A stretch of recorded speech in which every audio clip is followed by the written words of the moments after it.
প্রতিদিন পেঁয়াজু ভাজতে হিমশিম খান আব্দুল কুদ্দুস। তার দোকানে পেঁয়াজু বড়া খেতে প্রতিদিন ভিড় করেন শত শত ক্রেতা। এই দোকানের পেঁয়াজু বড়া এতটাই সুস্বাদু যে শুধু বকশীপুর না, পাবনা সহ আশেপাশের অন্য জেলা থেকেও আসেন ভোজন রসিকরা। কিন্তু হঠাৎ দোকানে পেঁয়াজু খেতে আসলেই খেতে পারবেন এমনটি নয়, যে কারণে অনেকেই বড়া না খেতে পেরে বুক ভরা কষ্ট নিয়ে ফিরে যান বাড়ি। কারণ এই পেঁয়াজু বড়া খেতে হলে একদিন আগে মোবাইল ফোনে অথবা দোকানে সশরীরে এসে অর্ডার দিতে হয়। ৩০ বছর ধরে পাবনার সদর উপজেলার বকশীপুর গ্রামে তার নিজ বাড়িতেই পেঁয়াজু বড়া বানিয়ে আসছেন আব্দুল কুদ্দুস। তাকে সহযোগিতা করতে প্রতিদিন ১০-১২ জন সহকারী হিসেবে কাজ করে। প্রতিদিন প্রায় ২ মণ পেঁয়াজের বড়া ভাজা, খদ্দের সামলানো পুরোটাই একাই করেন। পেঁয়াজু বড়া তৈরি হয় দেশীয় মশলার সাথে ডাল, পেঁয়াজ, মরিচ দিয়ে তৈরি হয় আব্দুল কুদ্দুসের এই স্পেশাল পেঁয়াজু বড়া। পরম যত্নে পেঁয়াজু বড়া তৈরির পর আবার ফ্যান দিয়ে তা ঠান্ডা করা হয়। অনেক দূর দূরান্ত থেকে আমার এখানে লোক আসে। প্রথমত ব্যবসা যখন শুরু করি তখন এলাকার লোকই এখানে আসতো। তারপরে আত্মীয়র মাধ্যমে এখানে বড়া খাওয়ার দাওয়াত দেওয়া হতো। তারা বড়া খাইয়ে দেয় আর 5 জনকে বলতো, 5 জন খাইয়ে ছেড়ে আবার 25 জনকে বলতো। এরকম ভিডিওর মাধ্যমে আস্তে আস্তে ব্যাপক প্রচার হয়েছে।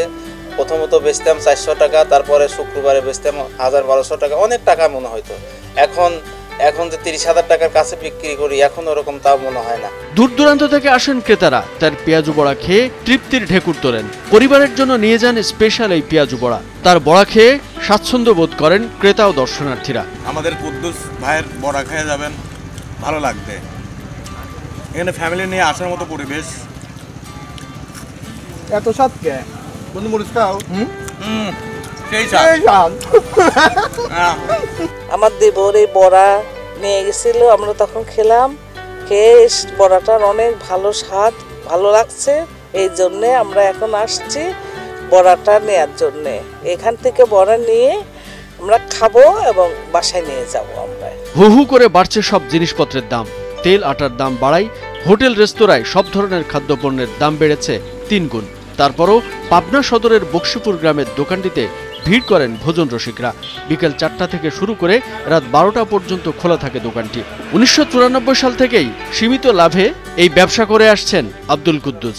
বড়া বিক্রি করে প্রতি মাসে আয় করেন প্রায় 40 থেকে 50,000 টাকা। সবসময় 5 জন লোক পেঁয়াজের কাজ করে, 3 জন লোক ডাউলির কাজ করে। তা প্রায় প্রতিদিন 10 থেকে 12 জন লোক কাজ করে। কোনো দিন 5,000 টাকা বেচা হয়, 15,000 টাকা বেচা হয়, 10,000 টাকা বেচা হয়, 20,000 টাকা। কিন্তু সর্বোচ্চ বিক্রি হচ্ছে শুক্রবার দিন বেশি হয়। যেবার গতকালকে শনিবার গেছে 15,000 টাকা বেচছি, শুক্রবার দিন 20,000 টাকা পার হয়। আবার কোনো মাসে আনুমানিক ওরকম তো আমি কোনো হিসাব করি নেই, তাও তো প্রায় তো 3 লাখ টাকা পারই হয়। আব্দুল কুদ্দুস প্রতিদিন করে 15 থেকে 20,000 টাকার পেঁয়াজু বিক্রি করেন। পেঁয়াজু ভাজার পর নিজ হাতে সবাইকে লিস্ট ধরে পরিবেশন করেন, যে কারণে এখানে পরিবার পরিজন নিয়ে সবাই স্বাচ্ছন্দ্য সহকারে পেঁয়াজু খেতে আসেন। কামরুজ্জামান আরিফ, ভোরের কাগজ।